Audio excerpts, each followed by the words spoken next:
So we're going with the first one, and this is pretty recent. So Jeremy Fowler, I believe it was a tweet or it was a report, and he was saying that the Niners have finally made their decision. So that means, the last few weeks, they didn't really know or didn't have a consensus pick for who they were going to take at number 3. Grant, what are your thoughts on this? It's interesting. Does this mean that they know who the Jets are going to take? How can you know? How can they make up their mind unless they know who the Jets are going to take? Unless it's Mac Jones. And they're like, well, we know the Jets aren't going to take Mac Jones. And we're going to take Mac Jones.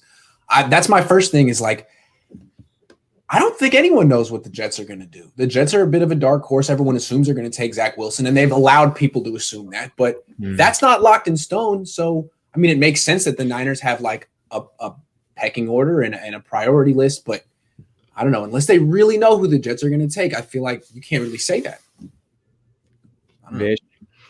Yeah, I had a totally different take on this. First, in regards to the Jets, I think the Jets one is kind of set in stone, and here's why, Grant. Because these guys aren't allowed to tip the picks, right? Like the Schefters, the Silvers, these guys aren't allowed to tip the picks. But what they do say every time they go, how do you know the Jets are really taking Wilson? Well, I can't say for sure, but I would be really, really, really surprised if it wasn't Wilson. Basically telling you, like, I would be really surprised if the Washington football team doesn't take Chase Young. So I feel like that one just is a little bit, I don't know, they feel so confident where I think it would take like a shock of shocks for it not to be Zach Wilson. In terms of they're ready to make their pick, I think they've had their guy in mind. Look, I've been saying this, Grant, with you, with Blake, it's been constant. You don't trade up to number 3 unless you have a guy in mind. I think they do. I think we're starting to get a little bits and pieces. Reporters are starting to piece it together. For example,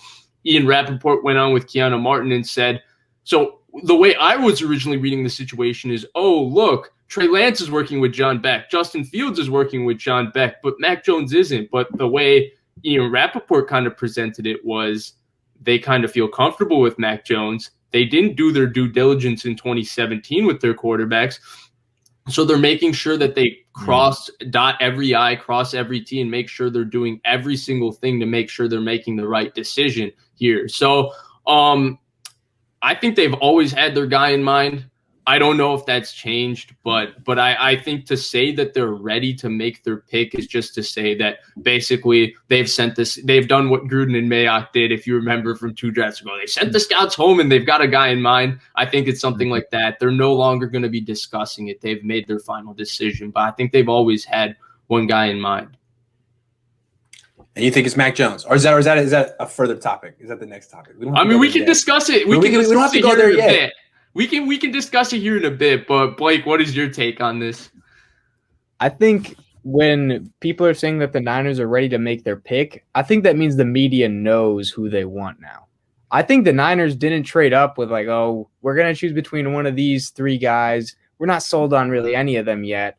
And I think those 3 are – I think it's any of the quarterbacks besides Trevor Lawrence. I think they know they're not getting them, but I think they've been scouting, Wilson, Fields, Lance, and Mac Jones, and they had, 2 of those guys that were like, whatever one falls to us, we're taking them. I don't think they just came to this decision like, you know what, we're going to see which one we like the most. And, if they're there, they're there, but if they're not, we're just going to, maybe we'll trade down to 5 or something. Like, they have a guy. It's more of I think it's the media and, like, reporters are kind of, they've been harassing everyone in the Niners front office because this was a huge move, obviously, probably one of the biggest of the whole offseason. So I think it's the media. I think they're starting to figure out who it is more likely to be.